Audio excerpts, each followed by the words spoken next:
Hey everyone, how are you all? I hope all of you are doing great. So today in this video we are going to cover the chapter number 2, the Earth's crust.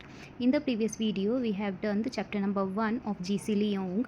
The name of the chapter was The Earth and the Universe. I hope that you have seen that video. If you like that video, please tell us in the comment and also tell us which subject video do you want next. Let's start the chapter number 2, the Earth's crust of G.C. Leong. The structure of the earth. In order to understand the geography of the external landforms of the earth, it is essential that we have some idea of what lies within the earth's crust. It is not possible to know exactly how the earth was formed about 4500 million years ago, but from the evidence of volcanic eruptions, earthquake waves, deep mine operations and crustal borings, the following facts are quite clear. Here is a section showing the structure and composition of the earth. Atmosphere, Earth's crust, lithosphere and hydrosphere, mantle and core. The earth is made up of several concentric layers. The outer layer in the earth's crust, the lithosphere, which comprises two distinct parts. The upper part consists of granite rocks and forms the continents. Its main mineral constituents are silica and alumina, so it is collectively referred to as the Cl. It has an average density of 2.7. The lower part is a continuous zone of denser, forming the ocean floors comprising mainly silica, iron and magnesium. It is therefore called Sima and has an average density of 3.0. The Cl and the Sima together form the Earth's crust, which varies in thickness from only 3-4 miles beneath the ocean to as much as 30 miles under some parts of the continents. Since the Cl is lighter than the Sima, the continents can be said to be floating on a sea of denser Sima.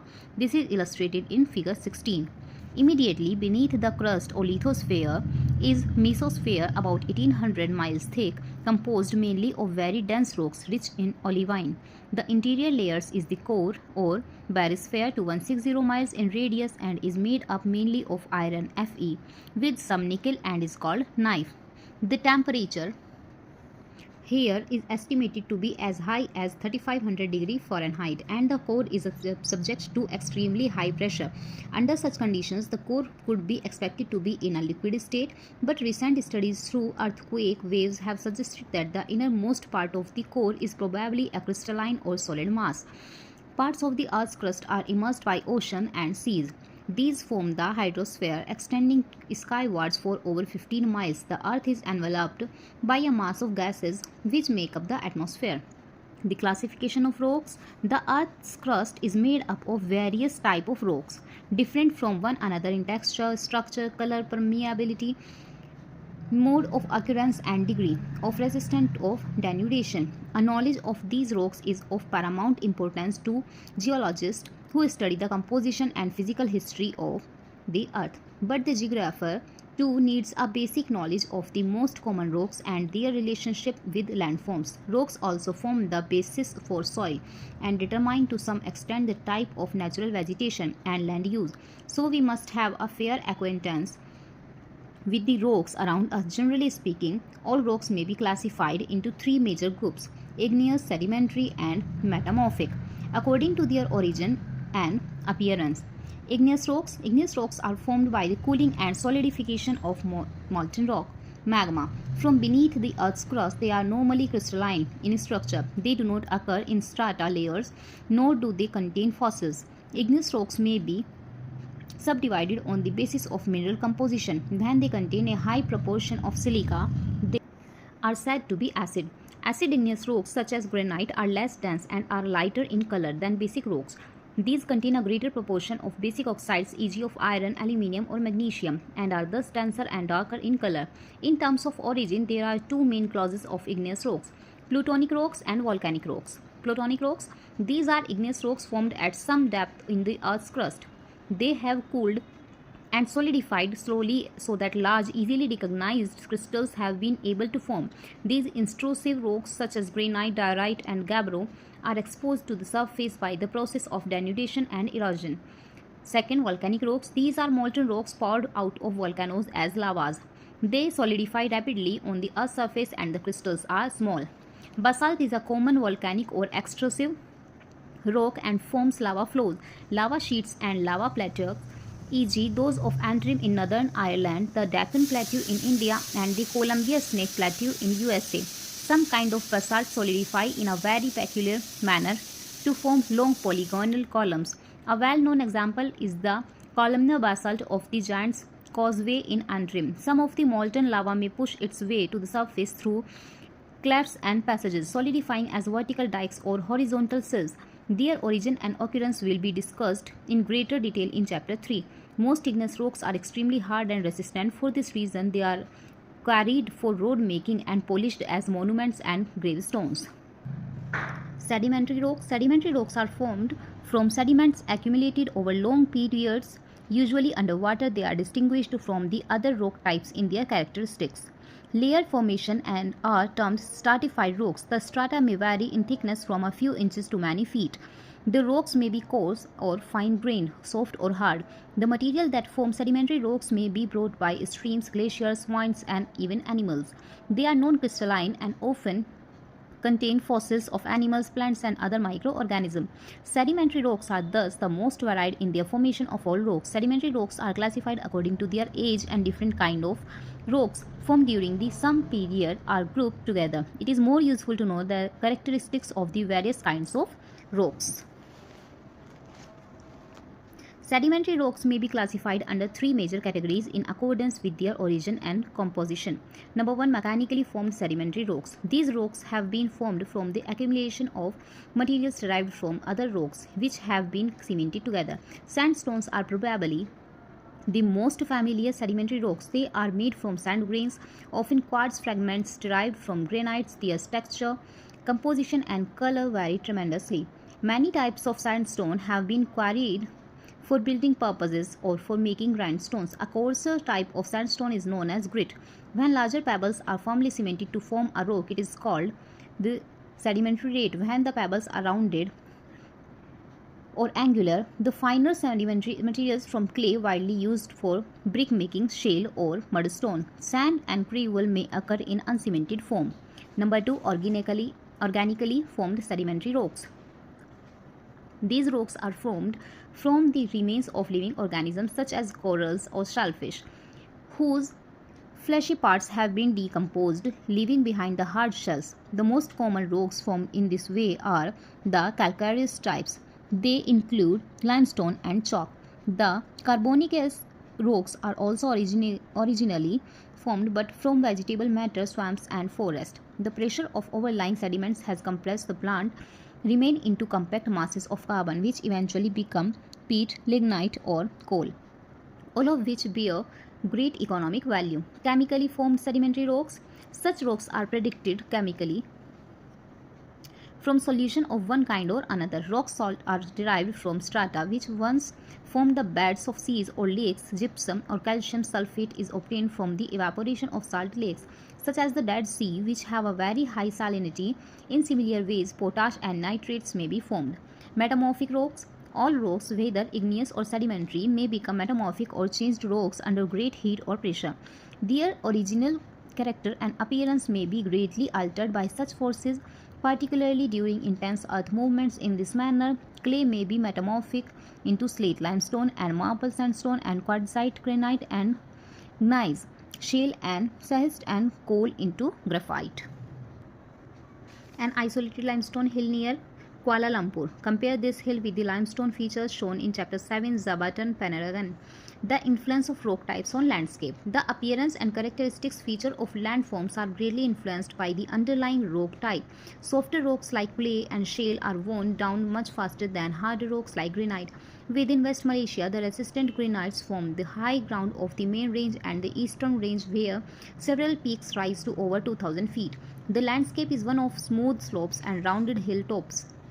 The highest peak in West Malaysia, Gunung Tahan, 7186 feet, is composed of even more resistant quartzite, shale, schist, and sandstone, being less resistant from the much lower, rounded hills. Recent river sediments from flat plains the limestone resistance because of their permeability from prominent steep-sided hills such as those near Ipoh and in Perlis. Earth movement and the major landforms.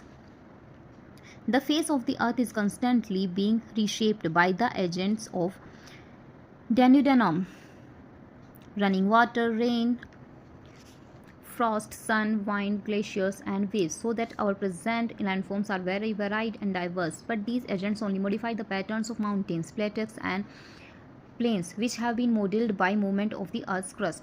Since the dawn of geological time, no less than 9 organic or mountain building movements have taken place, folding and fracturing the Earth's crust. Some of them occurred in Precambrian times between 600 to 3500 million years ago.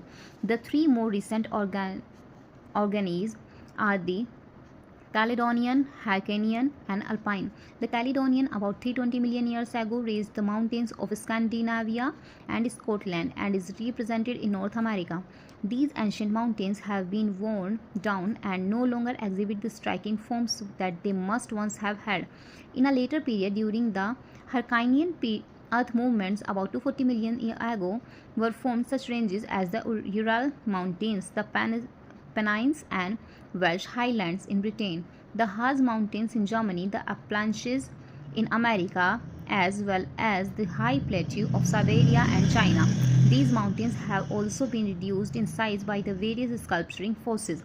We are now living in an era that is very close to the last of the major orogenic movements of the earth. The Alpine, about 30 million years ago, young fold mountain ranges were bulked up and overthrust on a gigantic scale. Being the most recently formed, these ranges, such as the Alps, Himalayas, Andes, and Rockies, are the loftiest and the most imposing. Their peaks are sometimes several miles high, but the time will come when these lofty ranges will be lowered like those that existed before them. From the eroded materials, new rocks will be formed, later to be uplifted to form the next generation of mountains. Types of mountains. Mountains make up a large proportion of the Earth's surface. Based on their mode of formation, four main types of mountains can be distinguished. Number one, fold mountains. These mountains are by far the most widespread and also the most important. They are caused by large-scale earth movements when stresses are set up in the Earth's crust. Such stresses may be due to the increased load of the overlying rocks, flow movements in the mantle, magmatic intrusions into the crust, or the expansion or contraction of some parts of the Earth. When such stresses are initiated, the rocks were subjected to compressive forces that produce wrinkling or folding along the lines of weakness. As illustrated in figure 18a and b, folding effectively shortens the Earth's crust, creating from the original level surface a series of waves. The upfolded waves are called anticlines and the throughs or downfolds are synclines. The formation of up and down folds closely resembles that of the wrinkles of a tablecloth when it is pushed from either one or both sides of the table. In the great fold mountains of the world, such as the Himalayas, Rockies, Andes, and Alps, due to the complexity of compressional forces, the folds developed much more complicated forms. When the crust of a fold is pushed too far, an overfold is formed. It is pushed still further. It becomes a recumbent fold. In extreme cases, fractures may occur in the crust, so that the upper part of the recumbent fold slides forward over the lower part along the thrust plane, forming an overthrust fold. The overriding portion of the thrust fold is termed a nappe. Since the rock strata have been elevated to great heights, sometimes measurable in miles, fold mountains may be called mountains of elevation. The fold mountains are also closely associated with volcanic activity. They contain many active volcanoes, especially in the Circum-Pacific Fold Mountain system. They also contain rich mineral sources such as tin, copper, gold, and petroleum. Number 2, black mountains. When the Earth's crust bends, folding occurs, but when it cracks, faulting takes place. Faulting may be caused by tension or compression forces which lengthen or shorten the Earth's crust, causing a section of it to subside or to rise above the surrounding level. Figure 21a and b explain how faulting causes hosts or block mountains and their counterparts, graben or rift valleys. Minor faulting in sedimentary rocks of the Canny Hill series. Two small faults have distorted the strata. G.C. Morgan. Here's the picture. In figure 21.a, 21a. Earth's movement generate tensional forces that tend to pull the crust apart, and faults are developed.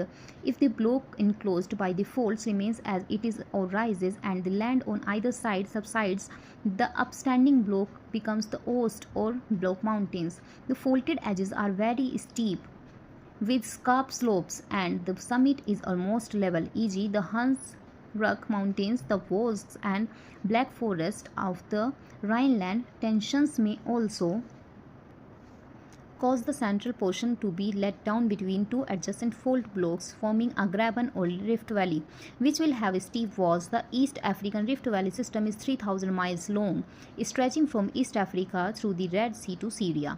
Compressional forces set up by earth movement may produce a thrust or reverse fault and shorten the crust. A block may be raised or lowered in relation to surrounding areas. Figure 21.v illustrates a rift valley formed in this way. In general, large-scale blocks, mountains, and rift valleys are due to tension rather than compression. The faults may occur in series and be further complicated by tilting and other irregularities. Denudation through the edges modifies faulted landforms. Number 3. Volcanic mountains. These are in fact which are built up from material ejected from fissures in the Earth's crust. The material include molten lava, volcanic bombs, cinders, ashes, dust, and liquid mud. They fall around the vent in successive layers, building up a characteristic volcanic cone. Volcanic mountains are often called mountains of accumulation. They are common in the Circum-Pacific belt and include such volcanic peaks as Mount Fuji, Japan, Mount Mayon, Philippines, Mount Merapi, Sumatra, Mount Agung, Bali, and Mount Cotopaxi, Ecuador. Further details are given in Chapter 3. This is a picture of volcano or mountain of accumulation with successive layers of lava. Number 4. Residual mountains. Residual mountains. These are mountains evolved by denudation where the general level of the land has been lowered by the agents of denudation. Some very resistant areas may remain, and these form residual mountains, e.g. Mount Monadnock in USA. Residual mountains may also evolve from plateaus which have been dissected by rivers into hills and valleys like the ones illustrated in figure 23. Here the ridges and peaks are all very similar in heights, example of dissected plateaus where the down-cutting streams have eroded and uplands into mountains. Residual mountains are the highlands of Scotland, Scandinavia, and the Deccan Plateau. Types of plateaus. Plateaus are elevated uplands with extensive level surfaces and usually descended steeply to the surrounding lowland. They are sometimes referred to as tableland. Like all highlands, plateaus are subjected to erosional process. As a result, their original characteristics may be greatly altered. According to their mode of formation and their physical appearance, plateaus may be grouped into the following types. Tectonic plateau. These are formed by movements which cause uplift and are normally of a considerable size and fairly uniform altitude. They include continental plateau like the Deccan Plateau in India. Some of the tectonic plateau may be tilted like the Meseta of Central Iberia or faulted like the Harz of Germany. When plateaux are enclosed by fold mountains, they are known as intermont plateau. Examples are the Tibetan plateau between the Himalayas and the Kunlun, and the Bolivian plateau between two ranges of the Andes. Intermont plateaus are some of the highest and the most extensive plateaus in the world. Number 2. Volcanic plateaus. Molten lava may issue from the Earth's crust and spread over its surface to form successive sheets of basaltic lava. These solidify to form a volcanic plateau. Some of the better known volcanic plateaus are the Antrim Plateau of Northern Ireland and the northwestern part of the Deccan Plateau. The most remarkable plateau built by lava is the Columbia Snake Plateau, which covers an area almost twice as big as Malaysia. Each layer of the lava flow is over 100 feet thick, and the entire depth of successive lava layers is estimated to be almost a mile. Dissected plateaus. Through the continual process of weathering and erosion by running water, ice, and winds, high and extensive plateaus are gradually wore down and their surface made irregular. In the humid highlands, stream actions and sometimes glaciations keep narrow valleys in the plateaus, which are then described as dissected plateaus. An example in the Scottish highlands, in dry countries, vertical corrosion by rivers and abrasion by winds will dissect the plateau into steep-sided tabular masses termed mesas and buttes. Intersected by deep canyons, this is a common feature of arid and semi-arid areas, e.g. in the southwestern USA. Many of the world's plateaus have rich minerals resources and have been actively mined. The African plateau yield gold, diamond, copper, manganese, and chromium. In the Brazilian plateaus, there are huge resources of iron and manganese. Particularly in the Minas Gerais area, the Deccan Plateau has deposits of manganese, coal, and iron, and the plateau of Western Australia is rich in gold and iron. Types of plains. The plain is an area of lowland, either level or undulating. It seldom rises more than a few hundred feet above sea level. There may be low hills which will give a typically rolling topography. The plains usually form the best land of the country and are often intensively cultivated. Population and settlements are normally concentrated here, and when plains are traversed by rivers, as most of them are, their economic importance may be even greater, e.g. the Indo-Gangetic Plain, the Mississippi Plain, and the Yangtze Plain. Some of the most extensive temperate plains are grasslands like the Russian steppes, the North American prairies, and the Argentinian pampas. Plains may be grouped into three major types based on their mode of information. First, structural plains. These are the structurally depressed areas of the world that make up some of the most extensive natural lowlands on Earth's surface. They are formed by horizontally bedded rocks relatively disturbed by the crustal movements of the Earth. They include such great plains as the Russian Platform, the Great Plains of USA, and the Central Lowlands of Australia. Number 2, depositional plains. These are plains formed by the deposition of materials brought by various agents of transportation. They are comparatively level but rise gently towards adjacent highlands. Their fertility and economic development depend greatly on the types of sediments that are laid down. Some of the largest depositional plains are due to deposition by large rivers. Active erosions in the upper course result in large quantities of alluvium being brought down to the lower course and deposited to form extensive alluvial plains, flood plains, and deltaic plains. They form the most productive agricultural plains of the world, intensively tilled and very densely populated. The Nile Delta of Egypt is noted for rice and cotton cultivation, the Ganges Delta for rice and jute growing, while the plain of North China, where the Huanghe was spread out a thick mantle of alluvium, supports a wide range of crops. Glaciers and ice sheets may deposit a widespread mantle of unsorted fluvio-glacial sands and gravels in the outwash plain, or may drop boulder clay, a mixture of various sizes of boulders and clay, to form a till plain or drift plain. Outwash plains are usually barren lands, e.g. some parts of Holland and northern Germany, but boulder clay may be very valuable farming land, e.g. the Midwest of the USA and East Anglia in England. In coastal regions, waves and winds often drive beach materials, mud, sand, or shingle landwards and deposit them on the coastal plain to form marine swamps, mud flats, tidal and estuarine lowlands. An appreciable portion of the coastal lowland of Belgium, the Netherlands, and the Gulf Coast of USA were formed in this way. Uplift may raise the coastal lowland slightly and they then form an emergent coastal plain, e.g. the coastal margins from Florida to Texas. Winds may blow Julian deposits, very fine particles known as loess, from interior desert or barren surface and deposit them upon hills, valleys or plains, forming a loess plateau. As in northwest China, or in loess plain as in the pampas of Argentina, the loess helps to level an undulating plain by filling up grooves and depressions. Many of the loess covered plains in the world are fertile agricultural regions.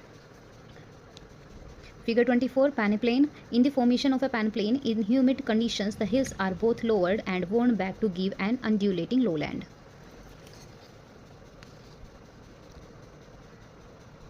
Erosional plants. Number 3. These plants are carved by the agents of erosion. Rain, rivers, ice, and wind help to smooth out the irregularities of the Earth's surface, and in terms of millions of years, even high mountains can be reduced to low undulating plains. Such plains of denudation are described as peneplains, a word meaning almost plains. Rivers in their course from source to sea deepen their valleys and widen their banks. The projecting spurs are cut back so that the level ground bordering the river is constantly widened. At the same time, the higher land between the river is gradually lowered. In glaciated regions, glaciers and ice sheet sources and leveled the land, forming ice-scored plains. Hollows scooped out by the ice are now filled by lakes. There are extensive ice-sourced plains in northern Europe and northern Canada. Finland is estimated to have 35,000 lakes, occupying 10% of the total land surface of the country. In arid and semi-arid regions, wind deflation sweeps away much of the eroded desert material, lowering the level of land and forming extensive ridge in Africa. Mechanical weathering in arid and semi-arid areas wears back the mountain slopes to leave a gently sloping pediments or paddy plains. Figure 25. Figure 25 is about paddy plain. In the formation of a paddy plain in arid or semi-arid conditions, the hills are worn back to form a gently sloping plain, but some steep hills remain. These are called inselbergs. Here, these sloping plains and steep hills are called inselberg. Now, question answer part of this chapter. Number 1. Either attempt a classification of mountains according to their mode of formation, or explain why a knowledge of rocks and their structure is essential in the interpretation of landforms. Question number 2. With the aid of diagrams, explain the difference in appearance and formation of any three of the following: faults and faults, dissected plateau and intermount plateau, alluvial plain and peneplain, sima and CL, lithosphere and mantle. Number 3. What is sedimentary rock? In what way is it different from igneous rocks? Describe the various sources from which sedimentary rocks may be derived. Quote actual examples of sedimentary rocks to support your answer. Question number 4. For each of the following: a young fold mountain, a rift valley, a lost plain, draw a simple diagram to show its characteristics relief. Explain its origin. Name and locate a region where such a feature may be found. Question number 5. Either describe and explain the following selected landforms. Number A. Antrim Plateau. Number B. Russian Platform. C. Scottish Highland. Explain the meaning of any four of the following terms connected with the study of landforms and the Earth's crust: basalt, orogenic, recumbent fold, fossiliferous rocks, host, and synclines. So with this, we are done with this chapter. I hope you like the video. If you are doing so, please don't forget to like, share, and subscribe our channel. Thank you so much.